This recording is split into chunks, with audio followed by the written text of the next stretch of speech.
In this package, we reflect on a tragic topic that has left deep scars on two nations: the Air India Kanishka bombing of 1985. This devastating incident remained one of the worst aviation tragedies in history, and it continues to strain relations between India and Canada.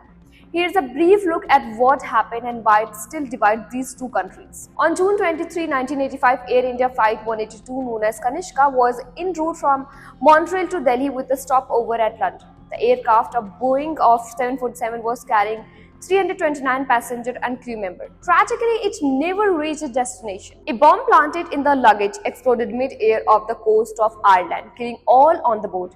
This horrific act of terrorism was later attributed to Sikh militants seeking revenge for the Indian government's action during Operation Blue Star. Particularly the storming of the Golden Temple in 1984, the bombing not only shattered hundreds of the families, but also highlighted significant lapses in airport security and intelligence. The pain and grief of the victims' families remain a stark reminder of this tragedy. Despite the shared grief, the handling of the investigation and prosecution created a rift between India and Canada. As per the expert, primary suspect Talvinder Singh Parmar was a Canadian citizen and was identified as the mastermind behind the bombing. Despite this, Canadian faced criticism for its slow and ineffective response, which led to prolonged legal battles and a lack of closure for many of the victims' family.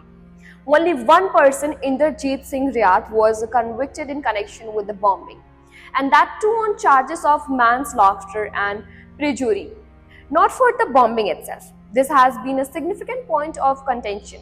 In recent years, both nations have attempted to bridge this divide. Commemoration and joint statement have been issued, reaffirming their commitment to fighting terrorism and remembering the victims. Yet the scars remain. Families of the victim continue to seek justice and answer, while both governments strive to improve their counter-terrorism cooperation.